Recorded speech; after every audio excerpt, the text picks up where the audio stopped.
কৃষ্ণ পাওয়া, প্রেম ভক্তি পাওয়া কি মুখের কথা? পিতামাতাকে প্রণাম করলে কি হয় জানেন? সঙ্গে সঙ্গে একটা ঢাল, একটা রক্ষা কবচ তৈরি হয় আপনার জীবনে। সকল ভক্ত চরণে দিন অতি দিনের সশ্রদ্ধ দণ্ডবত প্রণতি। শ্রুতি স্মৃতি পুরাণ আদি পঞ্চর রাত্র বিধিং বিনা ঐকান্তিক হরের ভক্তি উৎপাদেয়ত কল্পতে। উদ্ধবজি ভগবানের কাছে এই প্রশ্নই করেছিলেন ভগবানের লীলা অপ্রকটের পূর্বে, হে প্রভু, তোমার সবথেকে প্রিয় কি? শ্রী গোবিন্দের নিকটে মহাভাগবত উত্তম উদ্ধবজি জিজ্ঞাসা করেছিলেন, তোমার সবথেকে প্রিয় কোন বস্তু? শ্রী গোবিন্দ বলেছিলেন, এই বিশ্ব ব্রহ্মাণ্ডে, অনন্ত ব্রহ্মাণ্ডে আমার হৃদয়কে বিগলিত করতে পারে সর্বোত্তম প্রিয় হলো আমার ভক্তি। ভক্তি বিনা কোনো সাধনার দ্বারাই, জপ ধ্যান যাগ যজ্ঞ দ্বারাই আমার চিত্ত দ্রবীভূত হয় না। একমাত্র ভক্তি আমার অত্যন্ত প্রিয়। এই জন্য যাগ যজ্ঞ কর্মের দ্বারা গোবিন্দ বশীভূত হন না। জ্ঞান কর্ম যোগ ধর্মে কৃষ্ণ নহে বশ, কৃষ্ণ বশ হেতু একমাত্র প্রেম ভক্তি রস।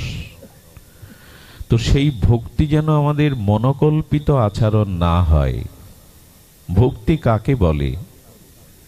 শ্রুতি স্মৃতি পুরাণ পঞ্চরাত্র এই ভক্তির যারা মহাজন আচার্য, এই ভক্তির মহাজন আচার্যগত প্রদর্শিত যে শাস্ত্র সাধু গুরুবাক্য সমন্বিত আমাদের যে ভজন, তাতেই হরিভক্তি, তাতেই শুদ্ধা ভক্তি ব্রজভক্তি প্রাপ্ত হওয়া যায়।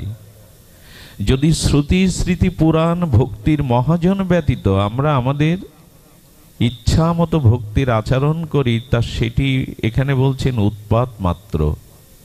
উৎপাত করে কিছু লাভ হবে না, হই হুল্লোড় করে দাপাদাপি করে আবেগ জানিয়ে কিছু হবে না, সেটি উৎপাত মাত্র হবে। গোস্বামীপাদ বলেছেন ভক্তি কাকে বলে, ভজন কাকে বলে আমরা সামান্য একটু জেনে নিই মহাজনের আনুগত্যে। জন্মতে জায়াতে শূদ্র সংস্কারেণ দ্বিজ উচ্চতে। জন্মের পরে আমাদের পূর্ব জন্মের স্বভাব সংস্কারের রূপ নেয়, আর স্বভাব এবং সংস্কার অনুযায়ী মানুষ সেই গতিপথেই চলতে থাকে। কে যেন তাকে বাধ্য করে সেই পথে চলতে। যেমন জলের নিম্নগামিতা, এটা তাকে সহজভাবেই নিচের দিকে নিম্নগামিতার দিকে জল ধেয়ে আসে, এটা জলের ধর্ম। সংস্কার কেমন জানেন? তপ্ত কড়াইতে খাঁটি গোদুগ্ধ কিছুক্ষণ জাল দিতে দিতে দুধটা সার হয়, সার থেকে সর পড়ে, সরটা আরো কিছুটা তপ্ত উনানের উপরে পাত্রে রাখলে দেখবেন হস্তরেখার মতো সরের উপরে এক একটা দাগ পড়ে যায়। আমাদের জন্ম জন্মান্তরের কর্মের দ্বারা আমাদের জীবনে এরকম একটা দাগ পড়ে যায়, এরই নাম স্বভাব, আর এইটা সংস্কারের রূপ নেয়। মানুষ তার সংস্কারের স্বভাবে বাধ্য হয়ে পথ চলতে বাধ্য হয়। চাইলেই সে পারে না নিজের আত্মকল্যাণ, নিজের মুক্তি, নিজের ঐকান্তিক ভক্তির পথে চলতে চায়, কিন্তু সংস্কার তাকে টেনে নিয়ে দেয়। সংস্কারটা কেমন? এখনই মায়ের গর্ভতে একটি শিশু ভূমিষ্ঠ হলো, এই জগতের কোনো বিদ্যা শিক্ষা তাকে এখনো পর্যন্ত দেওয়া সম্ভব নয়। সদ্য জাত ভূমিষ্ঠ শিশুটি মায়ের কোলে দুধ টেনে খেতে হয়, এটা তাকে কে শেখালো? মায়ের স্তনে বদনটা দিয়ে যে টেনে দুধ খেতে হয়, এই বিদ্যাটা তাকে কে শেখালো? বলো, কারো শেখানো লাগেনি। বহু জন্মব্যাপী মায়ের স্তনে দুগ্ধপান করবার স্বভাব বা সংস্কার ওকে জানিয়ে দিয়েছে, এটা কারো জানানো লাগেনি। বানর হনুমান গুলো দেখবেন একটি শাখা হইতে আরেকটি শাখাতে ডালপালায় লাফালাফি করে, এটা অনুকরণ করতে যাবেন না, হাত পা ভাঙবে আপনার। বানর এটা পারে কেন? বহুদিন ধরে ওদের এই শাখা থেকে শাখাতে লাফানো অভ্যাস, ওরা পড়ে না, আপনি আমি পড়ে যাব। স্বভাব কেমন জানেন? একটা কুকুরের বাচ্চাকে আপনি জলে দিয়ে দিন, সে ঠিক সাঁতরে তার জীবন বাঁচাতে পারবে, কিন্তু উন্নত মানুষের বাচ্চাকে সাঁতার না শিখিয়ে ছেড়ে দিন, ডুবে মরবে। ওকে শেখানো লাগেনি, ওর সংস্কার ওর জীবন বাঁচানোর জন্য জল থেকে উঠতে পেরেছে। মানুষ উন্নত তার বাচ্চাকে সাঁতার না শিখিয়ে প্রশিক্ষণ না দিয়ে ছেড়ে দিন, ডুবে মরবে। এই জন্য আমরা বাধ্য হই আমাদের পূর্ব সংস্কার অনুযায়ী চলতে।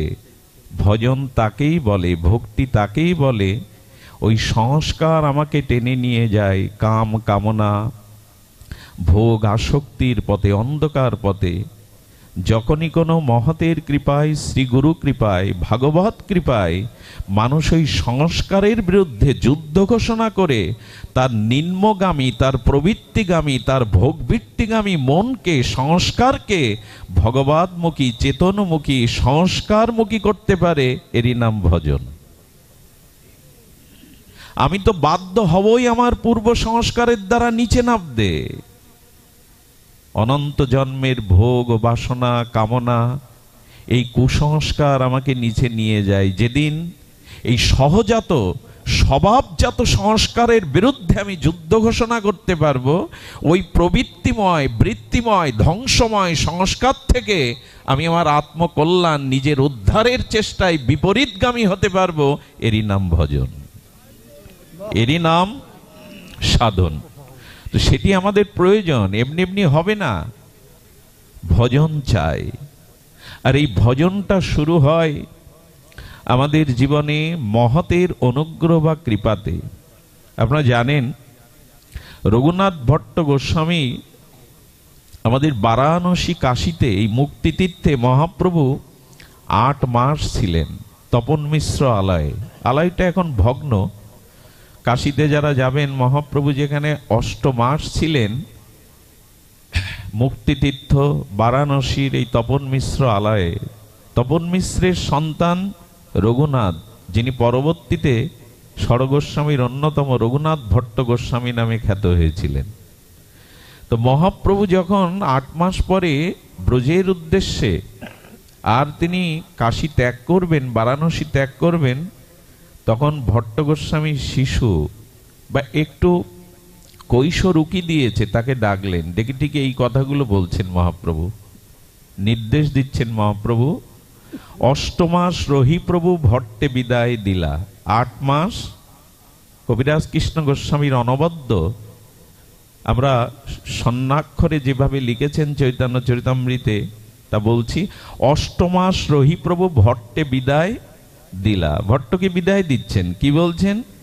বিবাহ না করিও বলি নিষেধ করিলা। গোস্বামী, আমার একটা নির্দেশ হলো, ভট্ট তুমি বিবাহ করো না। কেন বিবাহ করতে নিষেধ করছেন পরে বলছি, কিন্তু তার পরের লাইনটা শুনুন। বৃদ্ধ পিতামাতা যায় করহ সেবন। কে বলছেন কথাটি? শ্রীকৃষ্ণ চৈতন্য মহাপ্রভু বলছেন, বৃদ্ধ পিতামাতা যাও করহ সেবন, বৈষ্ণব পাশ ভাগবত করো অধ্যয়ন। মহাপ্রভুর এগুলো সাধারণ নির্দেশ না, এগুলো মন্ত্র না, মহামন্ত্র। এগুলো সাধারণ নির্দেশ না, অসাধারণ নির্দেশ। বৃদ্ধ পিতামাতা যাও করহ সেবন, বৈষ্ণব পাশ ভাগবত করো অধ্যয়ন, পুনরপি একবার আসিও লীলাচলে, এত বলি কণ্ঠমালা দিল তার গলে। মহাপ্রভু আশীর্বাদ করলেন।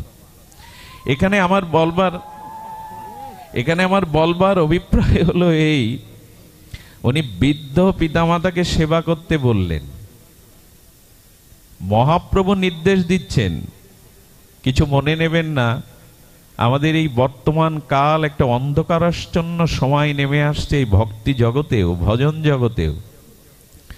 কোন কোন যুবক, কোন কোন তরুণ হঠাৎ করে ভাবাবেগে সে বেশ নিয়ে নেয়, বৃদ্ধ পিতামাতাকে ত্যাগ করে চলে যায়। আরো বিড়ম্বনা কি জানেন? হঠাৎ করে দীক্ষা শিক্ষা ভক্তি অনুশীলন করে বাড়ি এসে বলে মার হাতে খাবো না, মার হাতে আমার কিছু খাওয়ার নির্দেশ, আচার্য নিষেধ করেছেন, মা সদাচারী নয়, মা আমিষ ভোজন করে, মার হাতে খাবো। এই বিড়ম্বনাগুলো এখন আমাদের সামনে আসে, কিন্তু মহাপ্রভু কি বলছেন দেখুন, বৃদ্ধ পিতামাতা যাও করহ, কাকে বলছেন? ভট্ট গোস্বামীকে। মহাপ্রভুর পরিকরেরা, নিজজন, অনন্য অসাধারণ চরিত্র সরগোস্বামীর অন্যতম ভট্ট গোস্বামী, তাকে বলছেন বৃদ্ধ পিতামাতাকে সেবা করো, আর যতটুকু সময় পাবে বৈষ্ণব পাশে গিয়ে ভাগবত পরায়ণ হও, ভাগবত শ্রবণ করো। এখন যতদিন পিতামাতা জীবদ্দশায় আছে ততদিন তুমি সংসার ত্যাগ করবে। এই দেখুন, এখন মানি কি আমরা? এটা অন্য কারো উপদেশ না, চৈতন্য চরিতামৃতের স্বর্ণাক্ষরে লেখা কবিরাজ কৃষ্ণ গোস্বামীর অনুভূতি, মহাপ্রভুর অনুভব জানাচ্ছেন। যতদিন বৃদ্ধ পিতামাতা বেঁচে আছে তুমি সন্ন্যাস নেবে। লোকনাথ ব্রহ্মচারী, এই মহাযোগেশ্বর যোগী, একটা কথা বলেছিলেন। উনি বলেছিলেন যে দেখো, যদি তুমি স্বল্প বহন না করতে পারো, বৃহৎ বহন কি করবে? নিজের পিতাকেই যদি বহন করতে না পারলে তো পরম পিতাকে কি করে বহন করবে? ক্ষুদ্র বহন করতে পারো না, বৃহৎকে কি করে বহন করবে তুমি? লোকনাথ ব্রহ্মচারী বলেছিলেন, বাবা যে দেখো, অল্প বইতে পারো না তো বেশি বইবে কি করে? নিজের জন্মদাতা জন্মদাত্রী পিতাকে বইতে পারো না তো পরম পিতা তো অনেক ভারী বস্তু, তাকে বইবে কি করে? মহাপ্রয়োজন বললেন সন্ন্যাস ততদিন নেবে না। ওনার তো পরিকর জগতের ভক্তি প্রচার, সিদ্ধান্ত প্রচারের জন্য মহাপ্রভুর সাথে লীলাতে এসেছেন, কিন্তু মহাপ্রভু নির্দেশ দিচ্ছেন যতদিন পিতামাতা জীবদ্দশায় ততদিন সংসার ত্যাগ করবে না। এই জন্য পিতামাতার সেবাতে আজ অনেকেই নব বৈষ্ণব রূপী, নব দীক্ষিত রূপী অনেকেই পিতামাতাকেও অবহেলা করছে, মায়ের হাতে খাওয়া যাবে না বলে অপেক্ষা করছে। আমার কি মনে হয় জানেন? আরে পিতামাতার হাতে তুমি খেতে যাবে কেন? তুমি পিতামাতাকে খাওয়াও।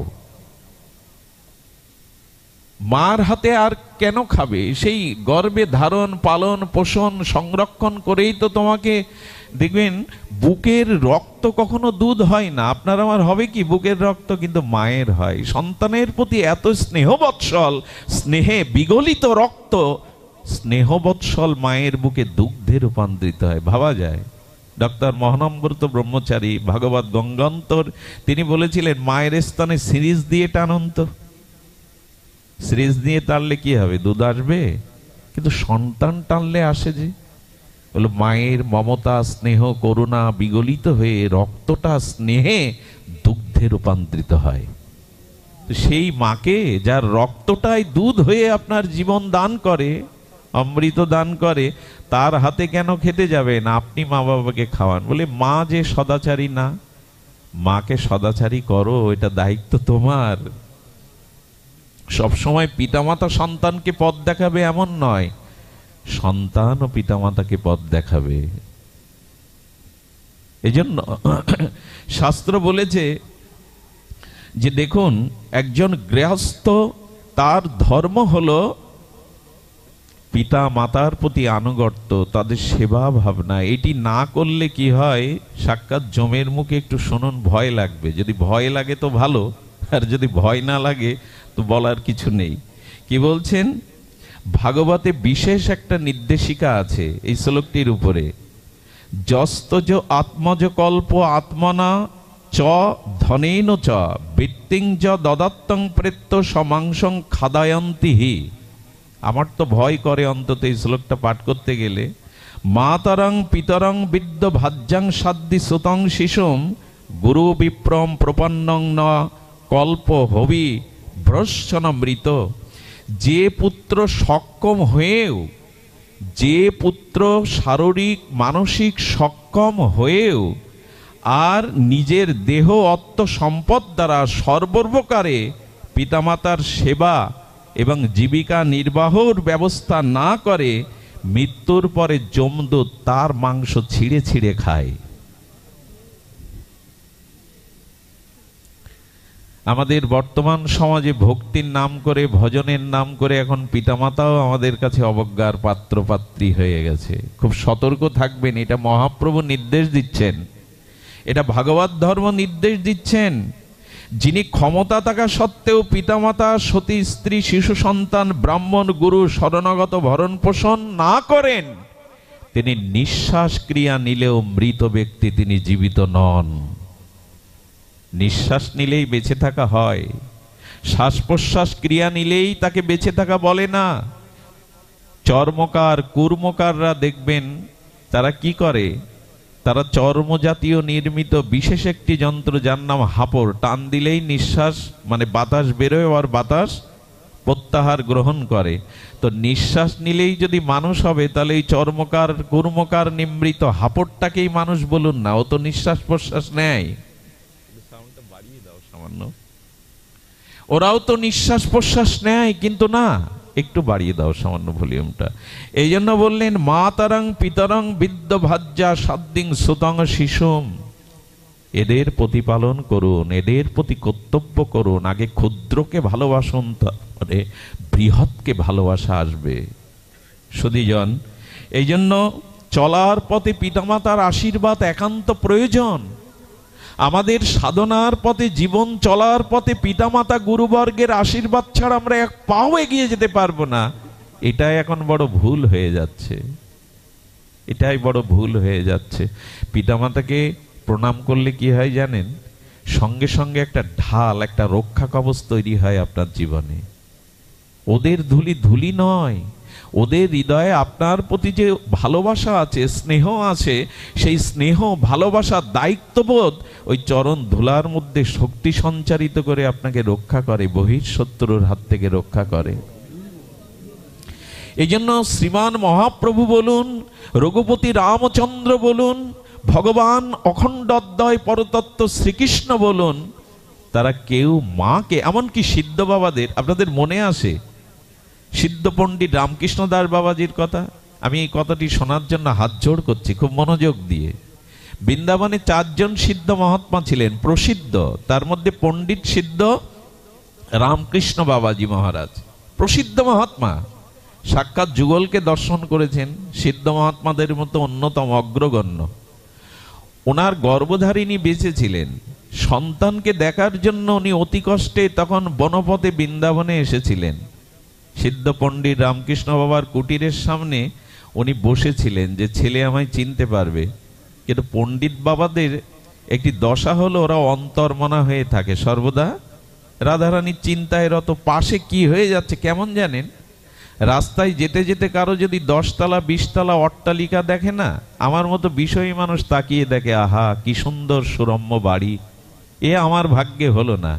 কিন্তু ওই পথ দিয়ে নিষ্কিঞ্চন যদি কোনো ত্যাগী বৈষ্ণব যায়, একবারও ফিরে তাকাবে না, কারণ মাটি তত্ত্ব সে জেনে গেছে, সবই মাটি। তো সিদ্ধ বাবা কে বসে আছে এদিকে, তাদের 2 দিন মা বসে থাকলো, আর উনি কুঠিরে যান, ভজন করেন, বেরোন, মায়ের দিকে তাকানো নি, কারণ অন্যদিকে তো ওদের দৃষ্টি নেই, অন্তর্মনা হয়ে আছেন। মা ব্যথা পেয়ে চলে গেল, খোকা আমাকে দেখেও চিনতে পারলো না।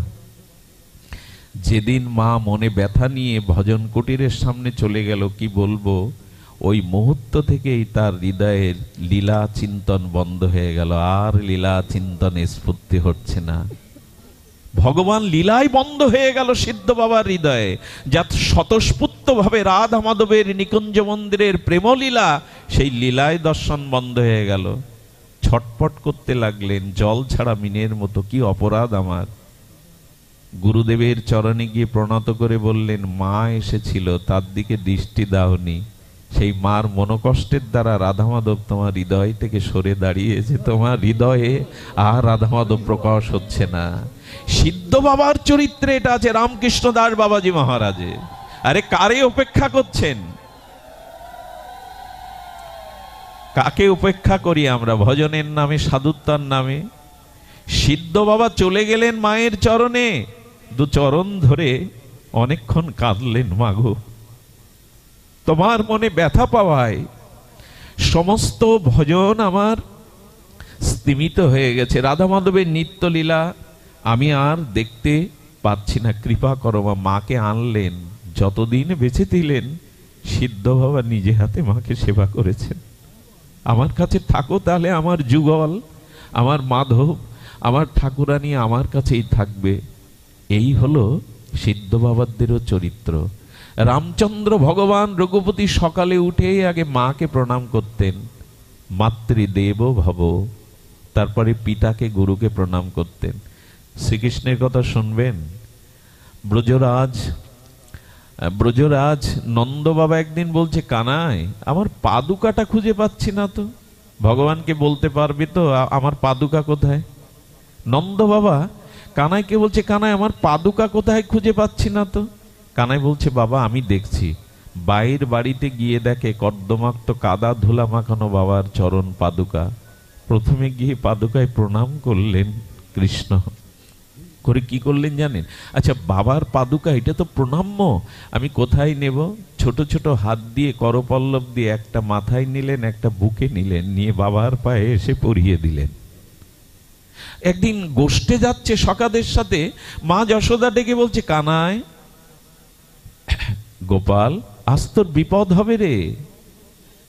আচ্ছা মা যদি পেছন থেকে ডাকে জানবেন অমঙ্গল নয়, ওই একজন ডাকলে আপনার মঙ্গল আছে, আর সকলে ডাকলে মনে করতে পারেন যাত্রা ভঙ্গ হতে পারে, কিন্তু মা যদি পেছন থেকে ডাকে জানবেন আপনার কোনো মঙ্গল আছে। মা ছোটবেলা থেকে তোর অসুর আর অসুর, তোর প্রতি কত শত্রুতা, আজকে তোর গোষ্ঠে কোনো বিপদ হতে পারে। কেন মা? আজকে তো আমার পায়ের ধুলো মাগলি না গোপাল। মা যশোদা নিজের চরণ থেকে সেই পায়ের ধুলা হস্তে করে নিয়ে গোপালের মাথায় বুকে মাখিয়ে বললেন, যা আর কোনো বিপদ আজ আর তোর হবে না। আজও হয় এটা। পিতামাতাকে প্রণাম করে তাদের চরণ ধুলি অঙ্গে মাখন মাথায়, দেখবেন বিপদ আপনাকে স্পর্শ করবে না। আজও এই আশীর্বাদ দেওয়া আছে। যারা আমার কথা শুনছেন, ভাগবত কথা শুনছেন, তাদের মধ্যে আবার বর্তমান সমাজের কিছু নব্য শিক্ষিত বা বৈষ্ণব আচরণকারী ভক্ত কিন্তু একটা প্রশ্ন পাল্টা করতে পারেন আমার কাছে। খুব ধ্যান দিন মা, এদিকে লক্ষ্য করুন, পাঠ শুনুন।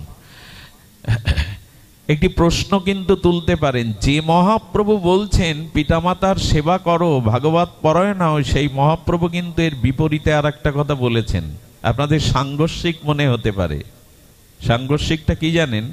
যারা বলছে পিতামাতাকে ত্যাগ করে ভজন করা যায়, পিতামাতা ঋষির কাছে কোনো ভক্তিময় ভজনময় ভক্ত ঋণী না, একথা মহাপ্রভু বলে গেছেন। যারা কৃষ্ণ ভক্তি পরায়ণ, ভগবত ভক্তি পরায়ণ, এরা পঞ্চঋণের ঋণী না। বোঝা যায় কি কথা? পিতৃঋণ, মাতৃঋণ, ঋষি ঋণ, দেব ঋণ, নিরীঋণ, ভূত ঋণের কাছে এরা ঋণী না, যিনি কৃষ্ণ ভজন করবেন। বলে এই তো সমাধান, তুমি কেন আগ বাড়িয়ে এসব বলতে যাচ্ছ? কৃষ্ণ ভজন পরায়ণ হলে, ভজন করতে থাকলে কোনো পিতামাতার কাছে তো ঋণী থাকার কথা না। বুদ্ধদেব পিতামাতাকে ছেড়ে চলে গেলেন, অনেকেই গেছেন। মহাপ্রভু সচিমাকে ছাড়লেন, সচিমার তো অন্য অবলম্বন ছিল না। স্বামী চলে গেছে, বড় পুত্র বিশ্বরূপ চলে গেছে, 7-7টা বোন মরে গেছে, ঘরে বিষ্ণুপ্রিয়া, এসব রেখে প্রভু তুমি চলে যাচ্ছ, আবার তুমি এই উপদেশ দিচ্ছ পিতামাতাকে সেবা করো। বিপরীত মনে হয় না কথাটি? হ্যাঁ, বিপরীত মনে হতে পারে। সিদ্ধান্ত আলোকে মহাপ্রভু কি, ভাগবত চৈতন্য চরিতামৃতে মহাপ্রভু কি বলেছেন জানেন? কাম ত্যাগী কৃষ্ণ ভজে, শাস্ত্র আজ্ঞা মানি, দেব ঋষি পিতৃদিগের কবু নহে। এই তো সমাধান। আমি যদি মা বাবাকে ত্যাগ করে, সবকে ত্যাগ করে কৃষ্ণ ভজন করি, আমার তো ঋণ থাকলো না। এই সিদ্ধান্ত আসবে কিনা? মহাপ্রভুই বলছেন, এ পৃথিবীতে অনন্ত সাধু সন্ত সন্ন্যাসী মহারাজগণ সবই তো ত্যাগ করে চলে গেছেন। স্বামী বিবেকানন্দও ত্যাগ করেছিলেন। মহানামজি, এই বিশ্বের যারা অন্যতম শ্রেষ্ঠ মহাত্মা সাধক বর্গ, তারাও তো করেছেন। এখানে শব্দটা লক্ষ্য করুন, কোন ব্যক্তির পঞ্চঋণ বা পিতৃমাতৃ ঋণ, সেই ঋণে তিনি ঋণী না। তার আগের পয়েন্টটা লক্ষ্য করুন, কাম ত্যাগী কৃষ্ণ ভজে শাস্ত্র আজ্ঞা মানি। এই পর্যন্ত গেছি তো আমরা। খুব সহজ না? কামনা ত্যাগ করা খুব সহজ। শাস্ত্র আজ্ঞা পালন করে যতদিন তোমার দুর্বার কামনা বাসনা ত্যাগ না হবে, ততদিন পর্যন্ত তুমি এই ঋণ থেকে মুক্ত না। সেই দিনই তুমি ঋণ মুক্ত হবে যেদিন সকল কামনা বাসনা ত্যাগ করে শাস্ত্র আজ্ঞা পালন করে ভজন করবে। এ পর্যন্ত যাওয়া খুব সহজ। এই পর্যন্ত না যাওয়া পর্যন্ত তুমি এক কাজ করো, ভাগবত কি বলে দিয়েছেন, এই পর্যন্ত তোমাকে যেতে হবে, এটা তোমার লক্ষ্য। তবে তাবৎ কর্মাণি কুর্বিত না নিবেদ্যতি যাবতা, ততদিন তুমি সংসারে পিতামাতা গুরুবর্গের সেবা করো।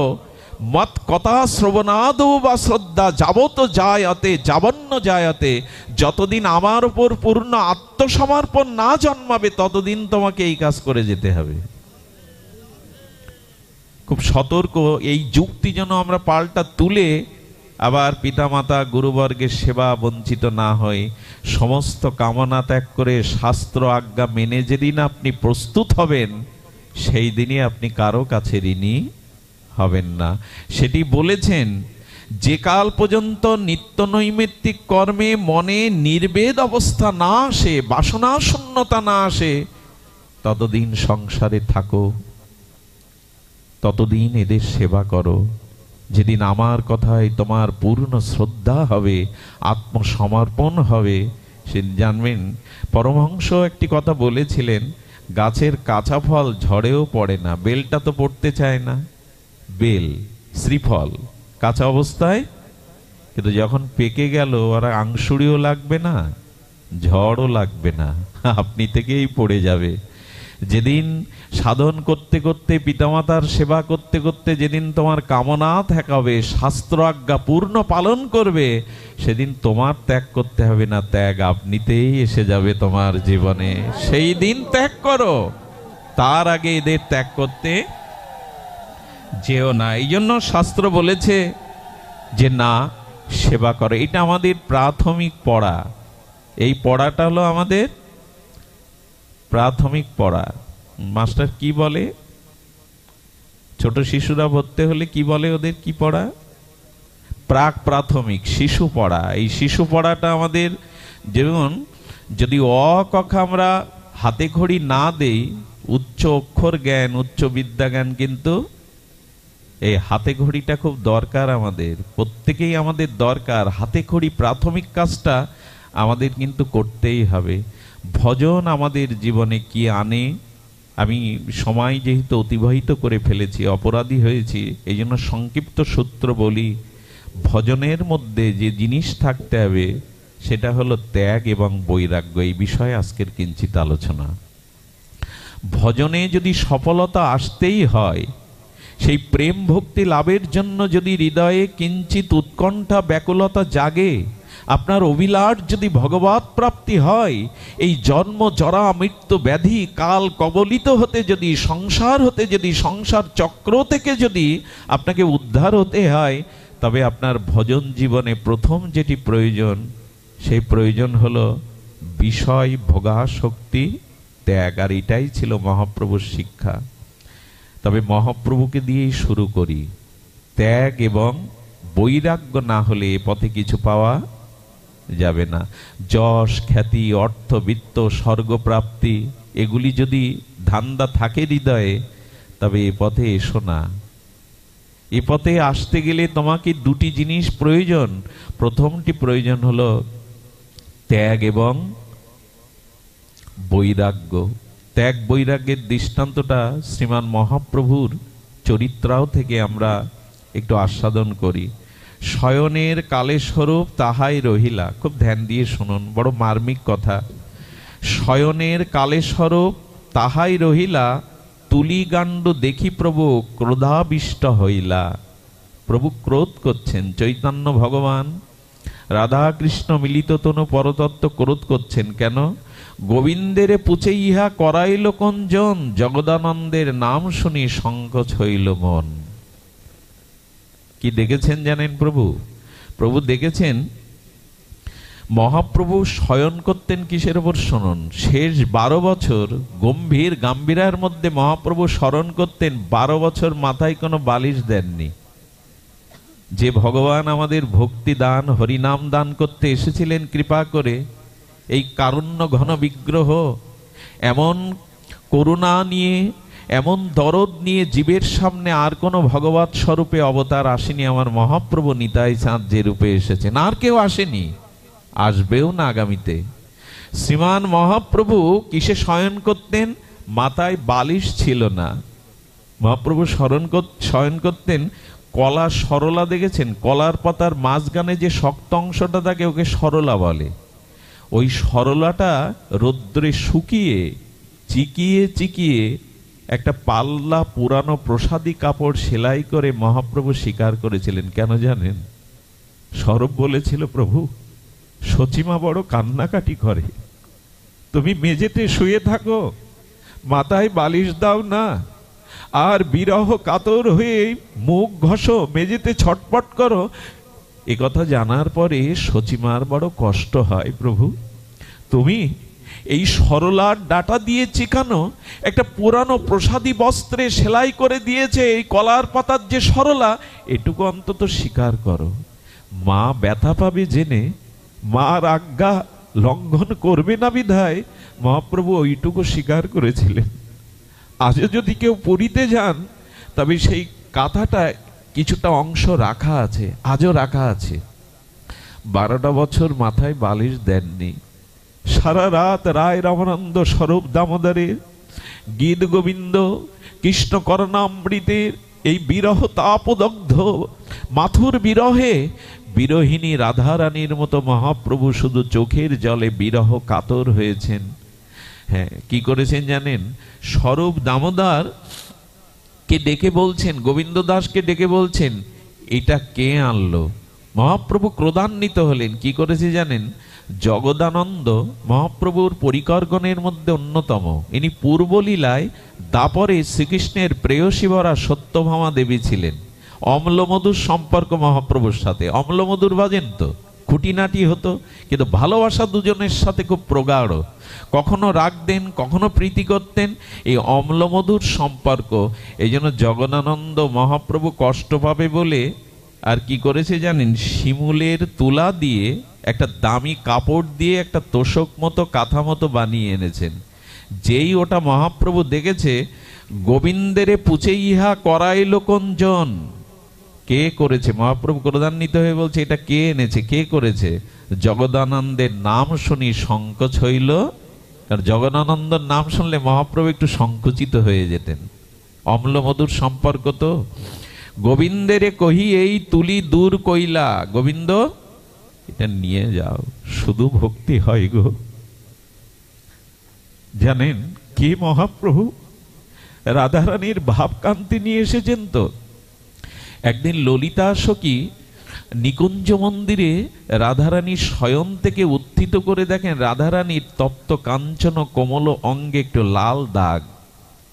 হঠাৎ ললিতা ক্রোধান্বিত হয়ে বলছেন, কাল কোন সখী মঞ্জরি রাধারানীর বিছানা করেছিল? সেই সখী এসে হাত জোর করে দাঁড়িয়েছেন, বললেন, তোমার ফুলের পাপড়ির সাথে একটা শক্ত পাপড়ির অংশ লেগেছিল, তাতেই কমলা আর রাধারানীর অঙ্গে লাল হয়ে ব্যথা লেগেছে, আর কোনোদিন তুমি শয্যা রচনা করবে না। সেই রাধারানীর ভাব নিয়ে মহাপ্রভু মেঝেতে পড়ে আছেন। কেন জানেন? আপনি না কইলে ধর্ম শেখানো না যায়। আমি যদি ত্যাগ বৈরাগ্য স্বীকার না করি, আসছে কলিহত জীবের ভোগ এবং আসক্তি প্রবণ জীবের বৈরাগ্য আসবে না। আমি কিন্তু একবারও বলছি না আপনারা এইভাবে শয়ন করুন, কিন্তু ভজনের জন্য কিছু তো ত্যাগ লাগবে, বৈরাগ্য লাগবে। মহাপ্রভু সেইটা নিজে আচরণ করছেন। আর কি বললেন? গোবিন্দেরও কহি এই তুলি দূর কইলা, কলার সরলার উপরে শয়ন করিলা। সেই পূর্বের কলার সরলার উপরে প্রভু শয়ন করলেন। স্বরূপ কহে, তোমার ইচ্ছা কি কহিতে পারি, শয্যা অপেক্ষিলা পণ্ডিত দুঃখ পাবে ভারী। প্রভু স্বরূপ দামোদর খুব অনুভবী। ভগবানের পাশে, গুরুদেবের পাশে থাকতে গেলে অনুভূতি থাকতে হয়। অনুভূতিটা না থাকলে সেবা করা যায় না, বলে কয়ে সেবা হয় না, এটা দাও ওটা দাও, এর দ্বারা সেবা করা যায় না। সেবক হতে গেলে তার মনের ভাবনাটা বুঝতে হয়। আমি পুরো দিনের কথা মনে পড়ে, আমাদের হরিপুরুষ বন্ধু সুন্দরের কথা। বন্ধু সুন্দর একবার তার যে সেবক প্রভুকে একটু শাক অন্ন করে দিতেন, প্রসাদ করে দিতেন, প্রভু হঠাৎ করে তার প্রসাদ পাওয়া বন্ধ করলেন। হরিপুরুষ বন্ধু সুন্দরের সামনে যখন প্রসাদ রাখছে সেবক, 3 দিন ধরে প্রসাদ পাচ্ছেন না উনি। আর প্রসাদ না পাওয়ার কারণে কি করেছেন, প্রসাদ না পাওয়ার কারণে বন্ধু সুন্দরের এই প্রসাদ না পাওয়ায় ভক্ত বড় ব্যথা জেগেছে, কেন প্রভু পাচ্ছেন না। এক মরমী ভক্ত তাকে জানালো, তোমার রন্ধন ক্রিয়ায় কোথাও না কোথাও অভিমান এসেছিল সেবাতে, তোমার অভিমান এসেছে, এই অভিমানের কারণে প্রভু সেবা নিচ্ছে না। তুমি এক কাজ করো, নিরভিমানে চোখের জলে আজকে সেবা প্রস্তুত করো তো, রান্না করো তো। কি বলবো আপনাদের, তো বাবা এসছেন নাকি? জয় নিতাই গৌর প্রেমানন্দে, হরি বল হরি বল। আমাদের পরম পূজ্যপাদ, আমাদের অন্তরের এবং সনাতন হিন্দু ধর্মের আমাদের বিবেক, আমাদের হৃদয়ের আপনজন, আমাদের শ্রীল গোপীনাথ ব্রহ্মচারী বাবাজি এসছেন। আমরা সবাই মিলে একটু জয়ধ্বনি মঙ্গলধ্বনি প্রদান করে ওনার উদ্দেশ্যে। জয় রাধে।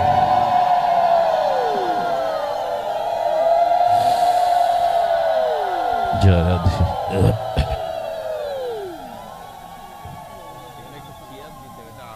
আসন দাও, একটু চেয়ার দাও।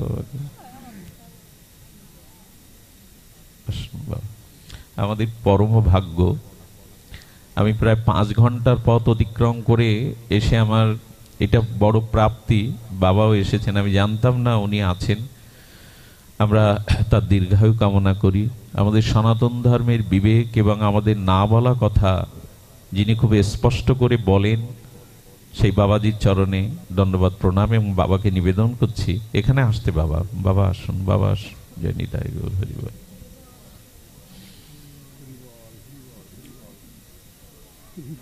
জয় নিতাই, জয় নিতাই।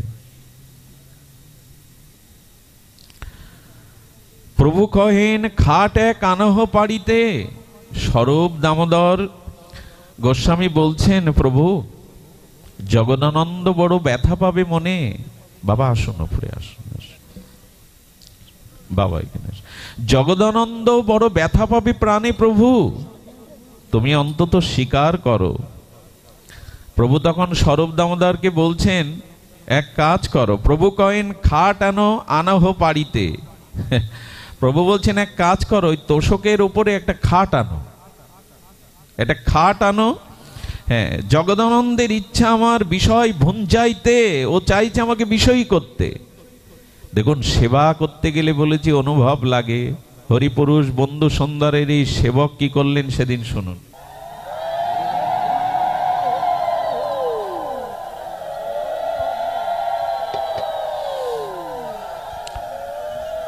জয় রাধে, জয় রাধে। কোন ভাগবতে কোন মহাত্মার যদি শোভাগমন হয়, জানবেন মহাপ্রভু এটা গ্রহণ করেছেন এই ভাগবতকে। কোন মহতের যদি শোভাগমন করে তো ভগবান এই ভাগবতকে গ্রহণ করেন। তো বন্ধু সুন্দর হরিপুরুষের এই গোপীভাব ভাবাহিত প্রভুর সেবক যখন রন্ধন ক্রিয়ায় গেছে, শুনুন ঘটনাটা খুব মার্মিক ঘটনা। সেবা করতে গেলে এরকম ভাব চাই। সেবা করতে গিয়ে কাঠগুলোকে জড়িয়ে ধরেছে বুকে। আচ্ছা, যারা রান্না করে ভগবানের ভোগ রাগ গুরু সেবার, কাঠ বুকে জড়িয়ে ধরে তো? কাষ্ঠকে বুকে জড়িয়ে ধরে কাঁদছে আর বলছে, ওরে তুই পুড়ে পুড়ে ছাই হয়ে প্রভু সেবায় লাগলি, আমার অহংকার পড়াতে পারলাম না। তুই পুড়ে পুড়ে প্রভুর সেবায় অঙ্গার হয়ে, কয়লা হয়ে প্রভুর সেবায় লাগলি। ঝরঝর করে কাঠের উপরে কাঁদছে।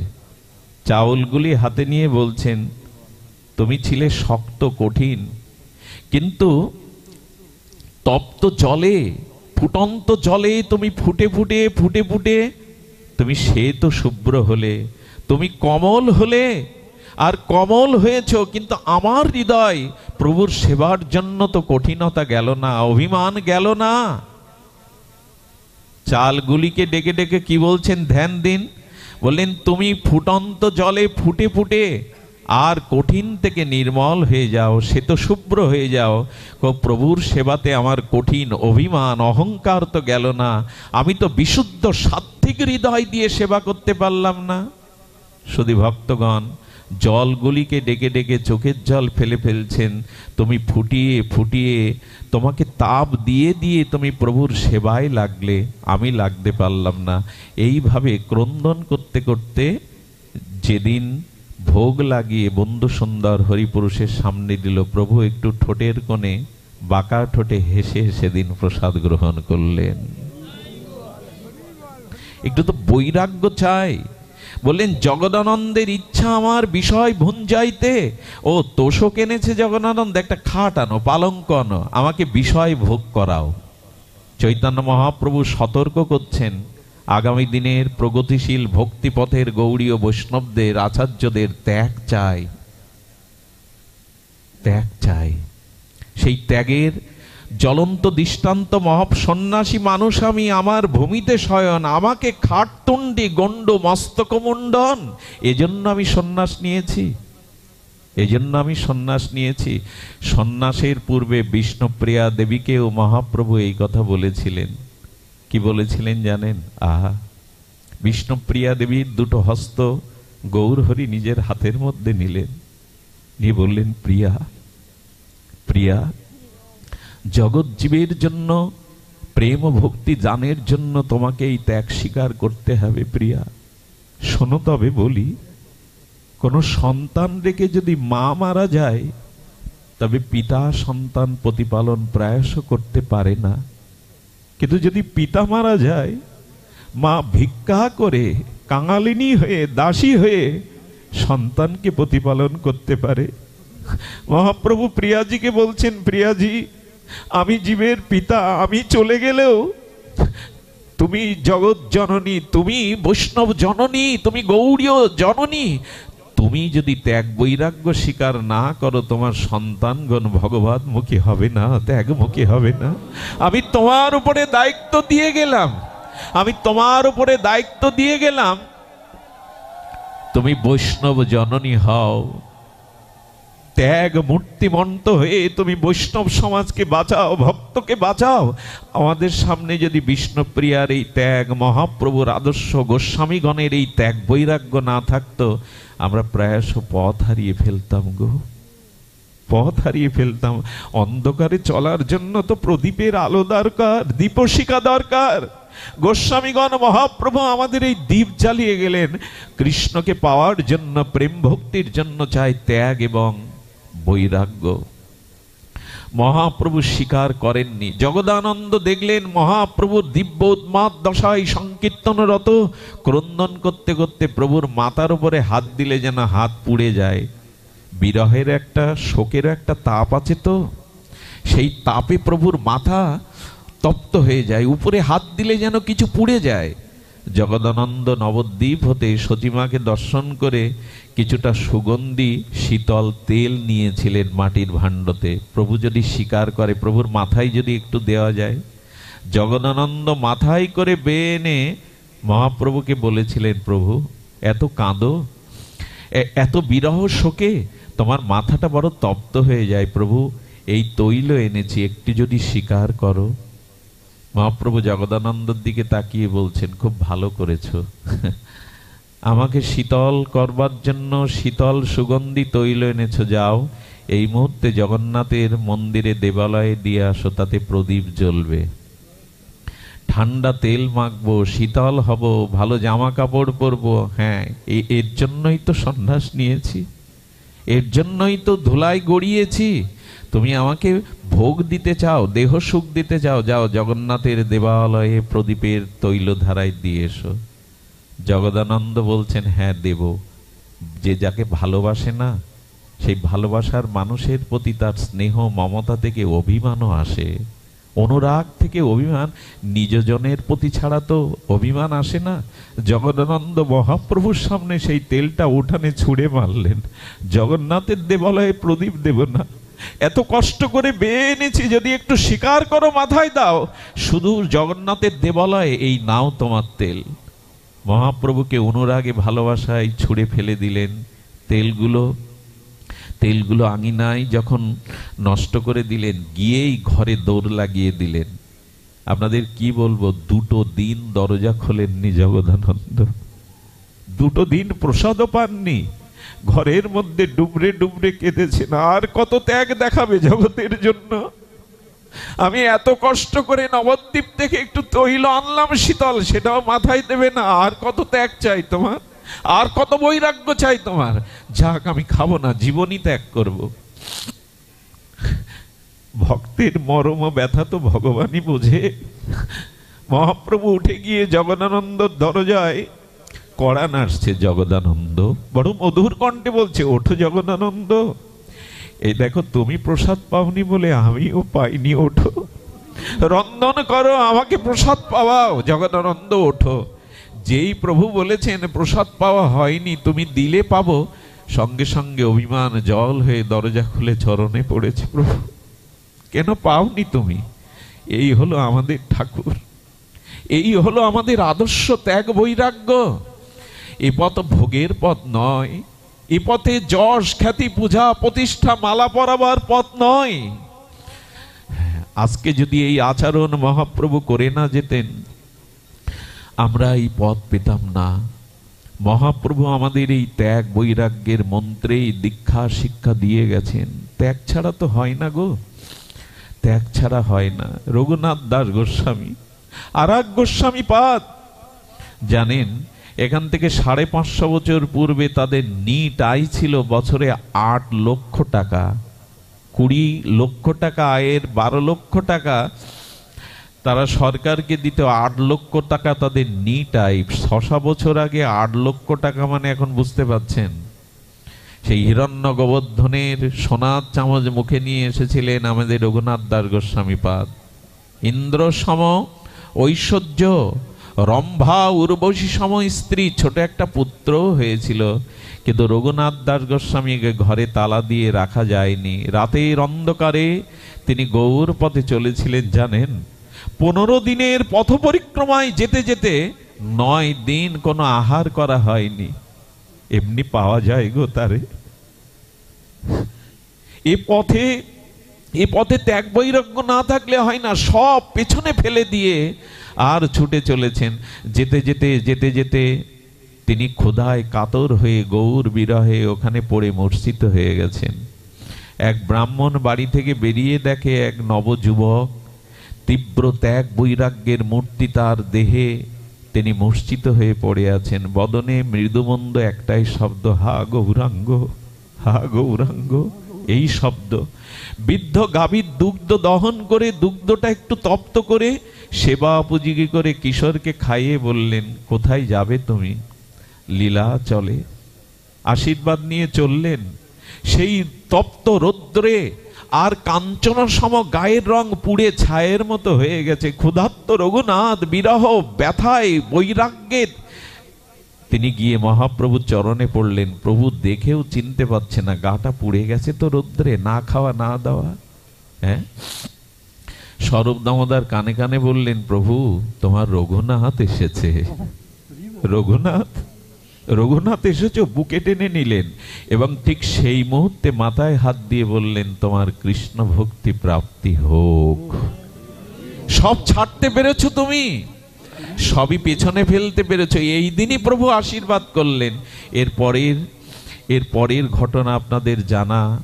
কি করেছিলেন জানেন? গোবিন্দ দাসকে বলেছিলেন ওকে সেবা করো। 15 দিনের মধ্যে 9 দিনই সেবা পায়নি। জল ফল পেয়ে রৌদ্র পুড়ে এসছে। 3 দিন মাত্র সেবা স্বীকার করেছিল মহাপ্রভুর কথা। এরপরে এই জমিদার পুত্র, এই রাজপুত্র কি করেছিল জানেন? আমার বলবার অধিকার আছে তো এ কথা? আমি তো বিষয় নরকের ভোগী, আমার মুখে আমার জিহ্বায় একথা মানায় না। সিংহ দুয়ারে ভিখারির ন্যায় হাত পেতে রঘুনাথ দাস গোস্বামী প্রসাদ ভিক্ষা করতেন। ভিখারির ন্যায় দাঁড়িয়ে যে তাকে দিত। একদিন মহাপ্রভু স্বরূপকে বলছেন, আরে সিংহদুয়ারে প্রসাদ ভিক্ষা করা তো বেশ্যার আচার। পতিতা যেমন দেখে কে এলো কে গেল কে কখন আসবে, এটা তো বেশ্যার আচার। এমন কথা বলতে পারো প্রভু? তুমি আর কত শত্রুতা করবে তোমার ভক্তদের সাথে? রাজ্য কেড়ে নিয়েছ, স্ত্রী ত্যাগ করেছে, সম্পদ ত্যাগ করেছে, এখন ভিক্ষার তাও তোমার সহ্য হচ্ছে না। সোনা খুব উন্নত ধাতু, কিন্তু খাঁটি করতে গেলে তাকেও তো পোড়াতে হয় গো। কৃষ্ণ পাওয়া, প্রেম ভক্তি পাওয়া কি মুখের কথা? কতটা চোখের জল ফেলেছি আমরা, মানুষের জন্য কতটা ত্যাগ করেছি জীবন যৌবন, যে দাবি করব আমি মহাপ্রভুর সৈনিক, আমি মহাপ্রভুর ভক্ত। সাত্যবাদীদের দ্বারা ভক্তি রক্ষা হয় না, সমাজ রক্ষা হয় না, ধর্ম রক্ষা হয় না। স্বয়ং ভগবান তার পরিকর নিয়ে এই দৃষ্টান্ত রেখে গেছেন। রঘুনাথ দাস গোস্বামী ত্যাগ করলেন, সিংহদুয়ারে ভিক্ষা না কি করেন জানেন? ছত্রে যেখানে ভক্তদের ভোগ দেয়া হয়, প্রসাদ পাওয়ানো হয়, ওখানে বসে বসে সবার শেষে একটু করে উচ্ছিষ্ট পান। কিছুদিন বাদে দেখলেন রঘুনাথ দাস গোস্বামী আর ছত্রে প্রসাদ। মহাপ্রভু বলছেন, স্বরূপ তোমার হাতেই দিয়েছিলাম, তুমি তো বিবাহ করো, বৈরাগ্য তোমার, তো তোমাকে স্বরূপ তোমার হাতে রঘুনাথকে দিয়েছিলাম, তুমি স্বরূপের রঘুরূপে ওকে প্রতিপালন করো, ওকে সন্তানের মতো আদর্শ ত্যাগ বৈরাগ্য ভক্তি শিক্ষায় তৈরি করো। তোমার রঘু এখন কোথায় প্রসাদ পায়? স্বরূপ দামোদর বলছে, প্রভু কিছুদিন হলে আমিও জানি না স্বরূপ কোথায় প্রসাদ পায়। ধ্যান দিন, আমিও জানি না স্বরূপ কোথায় প্রসাদ পায়, তবে প্রভু আমি জানাবো। একদিন গভীর রাত্রে, নিশিত রাত্রের দ্বীপ্রহরে দেখলেন ছোট একটা লণ্ঠন জ্বালিয়েছেন রঘুনাথ দাস গোস্বামী। লণ্ঠন জ্বালিয়ে কি করেছে জানেন? কি করে বলি বলুন তো? আহা, জগন্নাথের যে প্রসাদ, সেই প্রসাদগুলো না যারা পায়, যেটা উদ্বৃত্ত থাকে, ওই প্রসাদটা ফেলে দেওয়া হয়। ওই ফেলে দেওয়া প্রসাদগুলো কালো গাভীরা খায়। গাভী খেতে খেতে যেগুলো শক্ত, একটু পাওয়ার উপযোগী, সেগুলো গাভী মাগুলো পেয়ে, যেগুলো একেবারে প্রসাদ তো নষ্ট হয় না, তবু সেবার উপযোগী নয়, ওগুলো গাভী মাও ত্যাগ করে আর ঝাড়ু দিয়ে ড্রেনে ফেলে দেয়। ড্রেন থেকে স্রোতধারায় সমুদ্রে গিয়ে মেশে। রঘুনাথ দাস গোস্বামী সবার অন্তরালে সেই ড্রেনের মধ্যে নেমে ফেলে দেওয়া সেই প্রসাদগুলো তুলে তুলে শুদ্ধ জল দিয়ে ধুয়ে একটু ভগবানকে জানিয়ে পান। পারবো তো? পারবো তো?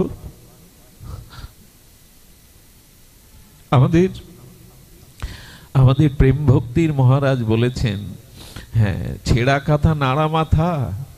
গোস্বামীগণকে দেখো, সর্বত্যাগ বৈরাগ্য নিয়ে তারা পড়ে আছে, আজও পড়ে আছে ধামে। কি বলবো আপনাদের?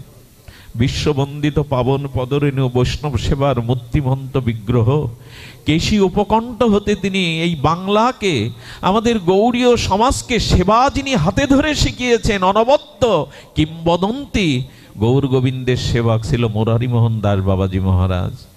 আমি রাধাকুণ্ডে তাকে দেখেছিলাম।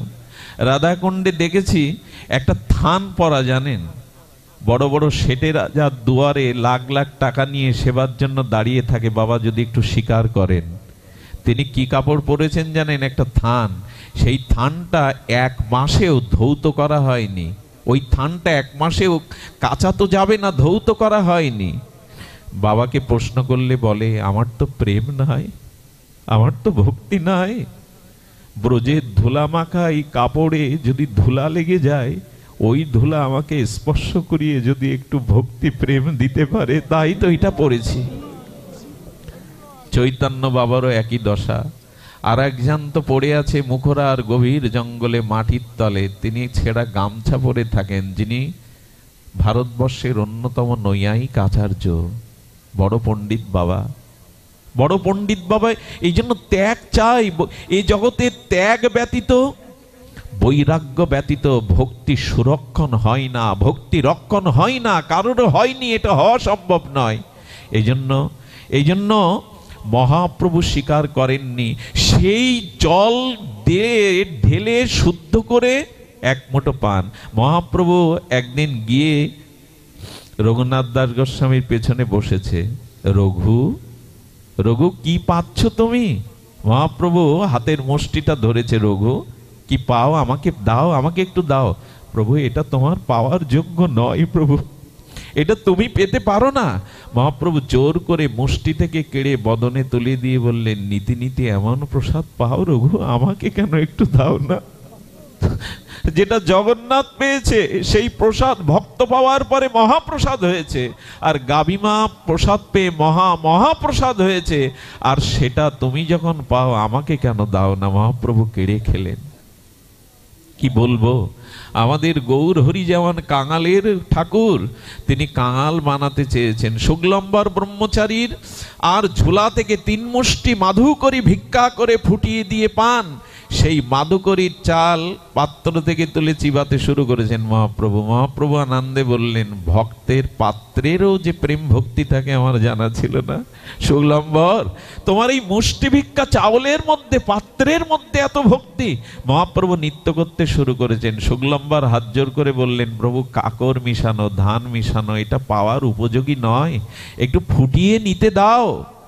মহাপ্রভু বললেন, তোমার এই তন্ডুলের মধ্যে যে স্বাদ, একবার আমি সুদামার চিড়েতে সেই স্বাদ পেয়েছিলাম গো, এতে যে ভক্তি মিশানো, বাধা দিও না। প্রভু নৃত্য করে করে বলছেন, আজ আমি তোমাকে বর দেব।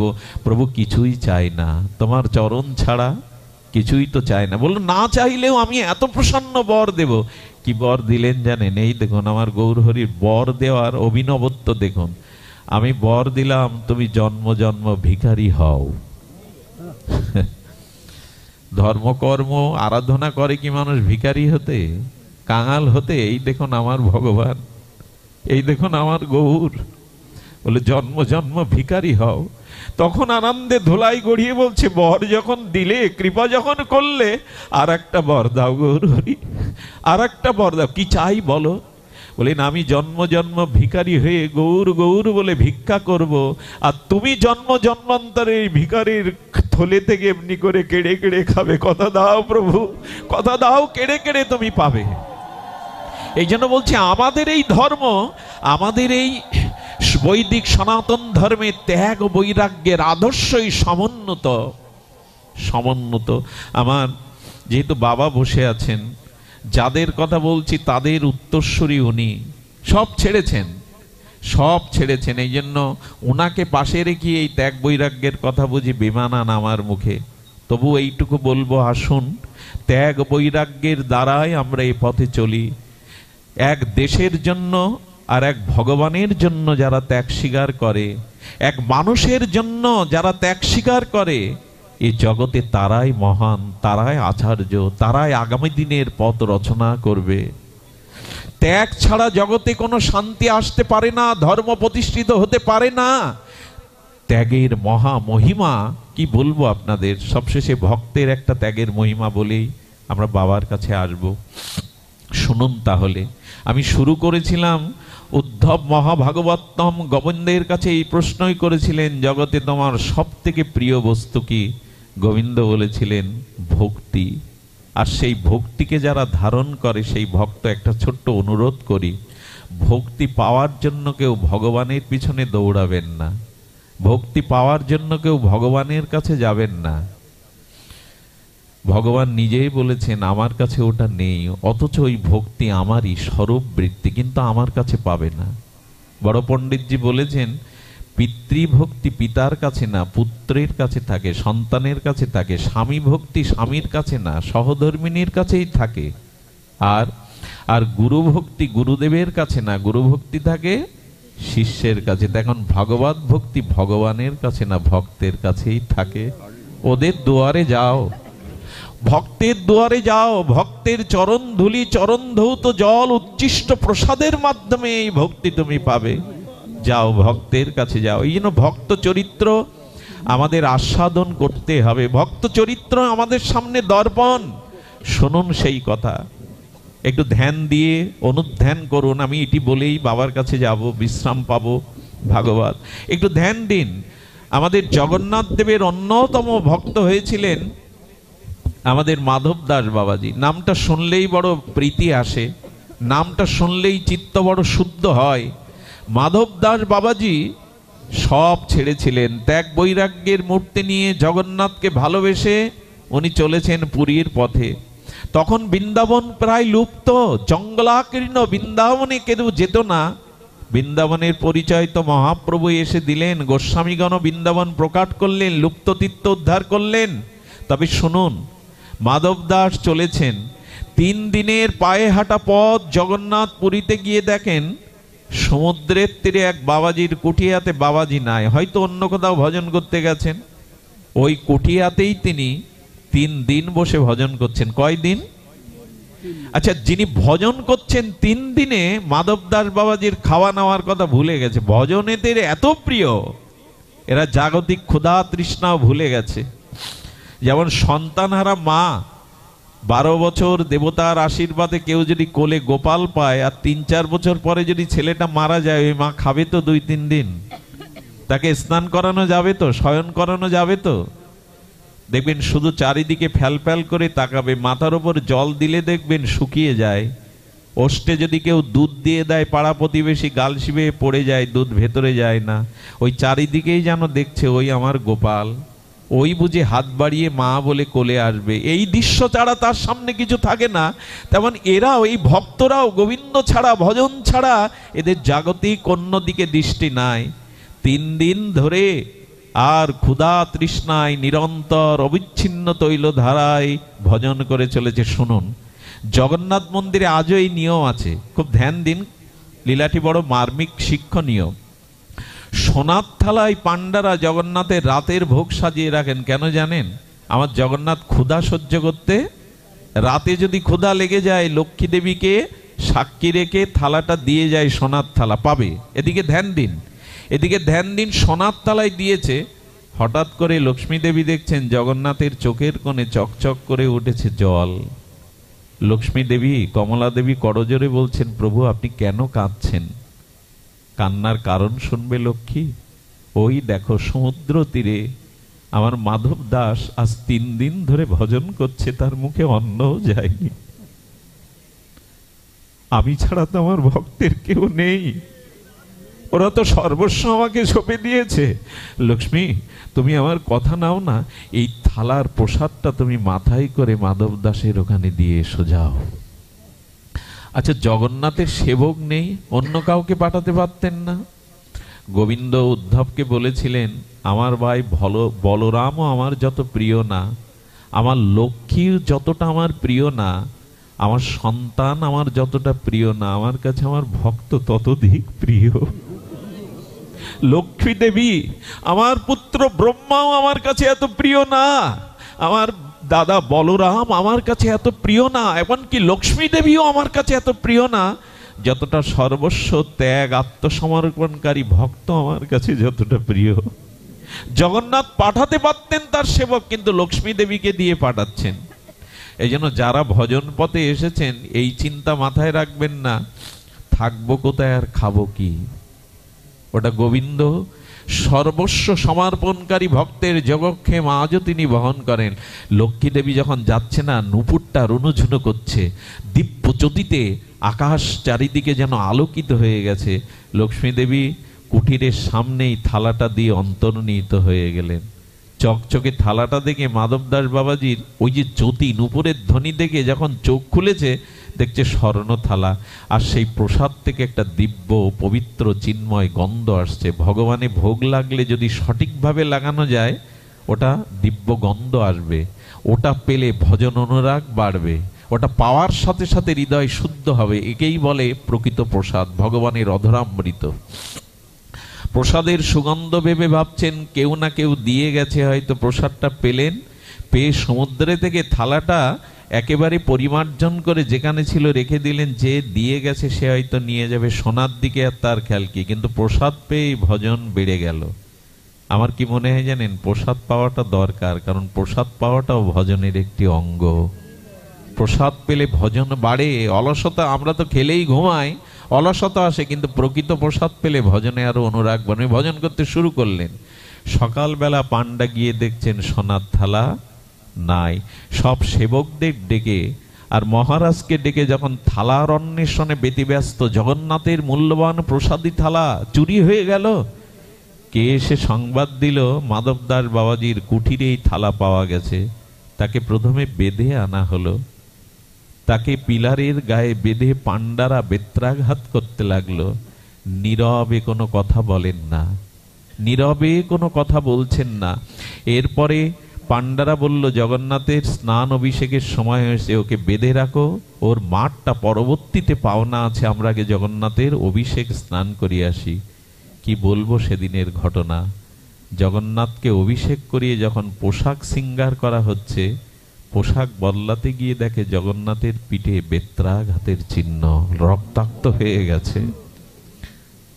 পাণ্ডা লুটিয়ে পড়লেন, প্রভু তোমার শ্রীঅঙ্গে বেত্রাঘাতের চিহ্ন, কে তোমাকে প্রহার করেছে?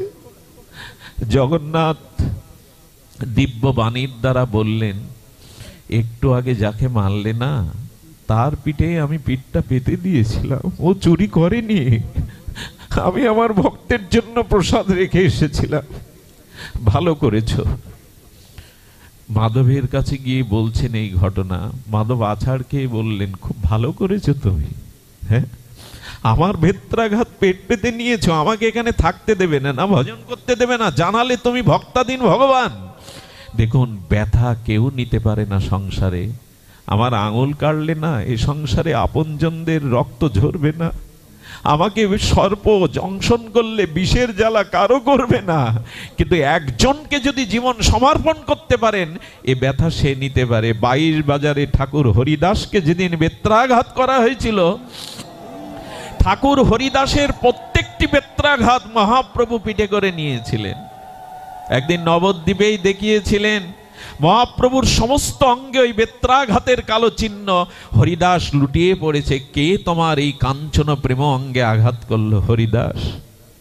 যেদিন 22 বাজারে ওরা তোমায় বেত্রাঘাত করছিল, আমি পিঠ পেতে দিয়েছিলাম। একমাত্র ব্যথা নিতে পারে ভগবান, একমাত্র ব্যথা নিতে পারে ভগবান। তিনি ছাড়া ব্যথার ব্যথী সংসারে অন্য কেউ নেই। এই জন্য বিষাক্ত সর্বদংশনী বিষের জ্বালা শুধু আমারই করে, অন্যরা ছোটাছুটি করে, ডাক্তার কবিরাজ ওজা ডাকে ওই স্বার্থের জন্য, দেওয়া নেওয়ার জন্য, কিন্তু ভগবানই ব্যথা নিতে পারে। মাধবদাস বাবাজি এমনি করে দর্শন করতে থাকতেন। আমার কি মনে হয় জানেন, মাধবদাস বাবাজি পড়ে গেলেন অতি রক্তসারে, আর মলমূত্র ত্যাগ করতে করতে শৌচের জল নিতে গিয়েই পড়ে গেল, ঘটিটা দূরে সরে গেল, কেউ এগিয়ে আসেনি, কেউ তো নেই তার ভগবান ছাড়া। একজন পথিক যেতে যেতে বললেন, বাবা একটু জল দেবে আমায়? বললে, চাকর পেয়েছো? তোমার মলমূত্র গায়ে মাখা কাপড়ে আমি তোমায় জল বয়ে দেবো? মেতর পেয়েছো? একটু পরে একটা কণ্ঠ ভেসে এলো, মাধব, মাধব, মাধব বললে যখন ডাকছেন, কণ্ঠস্বরে দেখেন মাধবের গায়ে কে জল দিয়ে তার কাপড়টা, মলমূত্রটা পরিষ্কার করে দিচ্ছে। পেছনে তাকিয়ে দেখে আর কেউ না, স্বয়ং জগন্নাথ জল বয়ে নিয়ে মাধবের কাপড় পরিষ্কার করছে। এই হলো ভক্তের ভগবান। মাধব দাস চোখে জল নিয়ে বললেন, আর কত কলঙ্ক দেবে তুমি আমায়? তুমি আমার মলমূত্র কাটছো, তুমি পরিষ্কার করছো, আর কত কলঙ্কিত করবে আমায়? এ কাজ তোমার নয়, সরে দাঁড়াও। কি বলল জানেন? জগন্নাথ বলল, ভক্ত যেমন আমাকে সেবা করে সুখী হয়, আমারও মাঝে মাঝে সুখ পেতে ইচ্ছা করে ভক্তকে সেবা করে। আমি যদি সুখী হই তুমি কেন বঞ্চিত করবে? এটুকু করতে দাও। মাধব তখন একটা তাত্ত্বিক প্রশ্ন তুলে ধরলেন। জগন্নাথকে বললেন, এসব না করে তো রোগটাই সেরে দিতে পারতে, রোগটা সেরে দিলে তো সব কিছু চুকে যেত। তখন বলতেন, আমি ইচ্ছা করে এই রোগ সারবো না তোমার। শুনুন আপনারা সেই মার্মিক কথা। মাধবদাস বাবাজিকে জগন্নাথ দেব বলছেন, এই শরীর ধারণ করলে প্রারব্ধ ভোগ করতে হয় জন্ম জন্মান্তরের। সেই প্রারব্ধটা আমি ভক্তকে ভুগিয়ে নি, সারিয়ে দেই না রোগ, ভুগিয়ে নি কেন জানো? আমার ভক্তের প্রারব্ধটা আমি খুব দ্রুত ভুগিয়ে নি, যাতে এই সংসারে তাকে আর না আসতে হয়। প্রারব্ধ ক্ষয় করে আমি আমার চরণে তাকে নিয়ে নেব বলে। আমি আমার চরণে, আমাদের রাধাকুণ্ড শ্যামকুণ্ডের মাঝখানে এক বাবাজি ছিলেন, তিনি 12 ঘন্টা ভজন করতেন, 12 ঘন্টা এক নাগারে, সন্ধ্যা 6টার এদিকে সকাল 6টা থেকে। ওনার প্রারব্ধরূপ রোগ এসে দাঁড়িয়েছে, কিন্তু ওনার ভিতরে ঢুকতে পারছে না। একদিন উনি প্রশ্নই করছেন, আরে তুমি আমার ছায়ার মতো বাতাস দাও, কে তুমি? বললো, তোমার প্রারব্ধ রোগ হয়ে তোমার শরীরে ঢুকতে চেষ্টা করছে, কিন্তু হরিনাম ভজনের জন্য আমি তোমার ভিতরে ঢুকতে পারছি না। এ গাল গল্প নয়। তখন বলছে, আচ্ছা আমার প্রারব্ধ ভোগ কয় বছরের আছে রোগ? বললো 12 বছরের। বললো, ও সময় নেই, আমি 12 বছর সেবাবিহীন থাকতে, অসুস্থ হয়ে পড়ে থাকলে তো সেবা হবে না। তুমি তোমার কাজ করো, আমি আমার কাজ করি। বলে, এক কাজ করো, আমি তো ঢুকতে পারছি না, দেখ 12 বছর না, 12 দিন অন্তত ভুগতে দাও। বলে, ও সময় আমার কাছে নেই, সেবা ছাড়া ভজন ছাড়া। তখন বললেন, শেষ প্রস্তাব দেখো, প্রারব্ধ সবারই ভোগ করতে হয়, রামচন্দ্রকেও প্রারব্ধ না হলে বনবাসে যেতে হয়। তবে শোনো, তুমি 12 ঘন্টা সময় তোমাকে দিতেই হয়। বলো, রাজি আছে, আজকে রাত্রে এসো। এই 12 ঘন্টা রাত্রে কাটা কবুতরের মতো ছটফট করেছিলেন সেই ব্যাধিতে, সকালবেলা ছেড়ে গেল। আমি বলি কি, প্রারব্ধ নাশ হবে না, তবে প্রারব্ধ ভুগিয়ে নিয়ে কম করে দেবে যদি ভজনে থাকেন, ভগবানের চরণে থাকেন। এক রাজা সেই রাজার যিনি রাজ জ্যোতিষী, সেই জ্যোতিষী হাত দেখতে গিয়ে নিজের হাত একদিন দেখে বললেন কি, 1 সপ্তাহ পরে রাজা তাকে কলঙ্ক দিয়ে মুখে চুনকালি মাখিয়ে জুতোর মালা পরিয়ে রাজ্য থেকে ত্যাগ করে দেবে, এটা ওনার প্রারব্ধে আছে। জ্যোতিষ তো মহাজ্যোতিষী। নিজের হাত দেখে উপায় না পেয়ে সাধুর কাছে গেলেন, সাধু বাবা কোনো উপায় আছে? বলে, উপায় আছে, তুমি পারবে। তুমি এক কাজ করো, ঝোপঝাড়ের মধ্যে গিয়ে জয় সিয়ারাম জপ করো 3 ঘন্টা, কেন সারা দিন জপ করো, চোখও খুলবে না, আর ক্ষুধা তৃষ্ণার কথা ভাববে না। তোমার প্রারব্ধ যদি ভগবত স্মরণে কিছুটা আসে, ওনার কি আর অভ্যাস না থাকলে কি আর ভজন হয়? 3 ঘন্টা জপ করার পরে হঠাৎ চোখ খুলেছে। 3 ঘন্টা পর চোখ খুলে বলেছেন, বাবাজি তো বলেছেন একটু করি না। ওই চোখ খুললে কি হবে, পরবর্তীতে ঘুম এসে গেছে। ভজনের তো অভ্যাস নাই, হঠাৎ করে তো ভজন হয় না, পূর্বের যদি সংস্কার না থাকে তো ঘুমিয়ে পড়েছে। ঘুমের মধ্যে স্বপ্ন দেখছেন, রাজা ওনাকে ধরে নিয়ে গেছে, রাজা ওনাকে কলঙ্ক দিয়েছে, ওনার মুখে চুনকালি মাখিয়েছে, জুতো পরিয়েছে, ঢেড়ি দিয়ে রাজ্য থেকে বিতাড়িত করেছে। এই অপমানের জ্বালায় হঠাৎ ঘুম ভেঙে গেছে। বারে, আমি তো এই স্বপ্নই দেখলাম যেটা আমার হস্তে রেখায় আছে।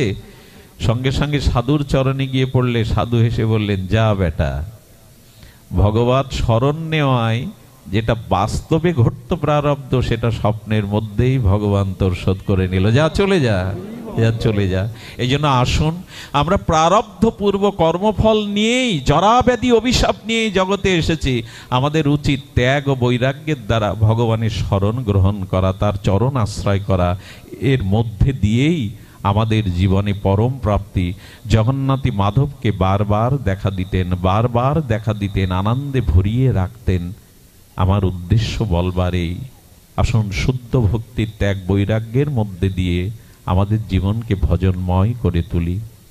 ভজনই আনন্দ, ভজনই প্রেম, ভজনই ভক্তি, ভজনই আমাদের জীবনের একমাত্র লক্ষ্য। আজ এইটুকুই। যারা পিতামাতার উদ্দেশ্যে এই অনুষ্ঠান দান করেছেন, আমি দিনের বেলা কোথাও যাই না, বিষয়ী মানুষ, তার আত্মার কল্যাণ কামনা তো হয়েই গেছে আপনাদের চরণধুলিতে। যাকে দেখবার জন্য অনেকটা দিন তৃষ্ণা ছিল। আপনারা জানেন, বর্তমান বাংলাদেশের প্রেক্ষাপটে না বলা নয়, আপনাদের সকলের জানা, বাবা যে ভূমিকা নিয়েছেন সেটি মুখের কোনো ভাষা দিয়ে বলবার ভাষা আমার জানা নাই। তবে বলবো, সবাই আশীর্বাদ করুন। কাউকে না কাউকে তো সামনে দাঁড়াতে হবে, কাউকে না কাউকেও তো একটা ধ্বজা ধরতে হবে। তো বাবা সেই কাজটি করছেন। আমি বাবার কাছে ফিরে যাচ্ছি। ওনাকে বসিয়ে রেখে এতক্ষণ কথা বলার দৃষ্টতা নেই, কিন্তু এই জীবাধমকে উনি অত্যন্ত ভালোবাসেন, পিতার মতো ভালোবাসেন, ভাইয়ের মতো স্নেহ করেন, বন্ধুর মতো প্রিয়তা জানান। এটুকু পাওয়া আমার জীবনে অনেক বড় পাওয়া। বাবাজির কাছেই যাচ্ছি, তিনি আপনাদের সারগর্ভ দিক নির্দেশনামূলক কিছু তত্ত্ব কথা আস্বাদন জানাচ্ছেন। আপনাদের সকলের চরণে প্রণাম জানিয়ে আমি, বাবা বলছেন আর একটু সময়, কিন্তু আর নয়, বাবার মুখে আমরা, শ্রীমুখে আমরা দুটি কথা আস্বাদন করি। জয় শ্রী গুরু প্রেমানন্দে গৌর হরি।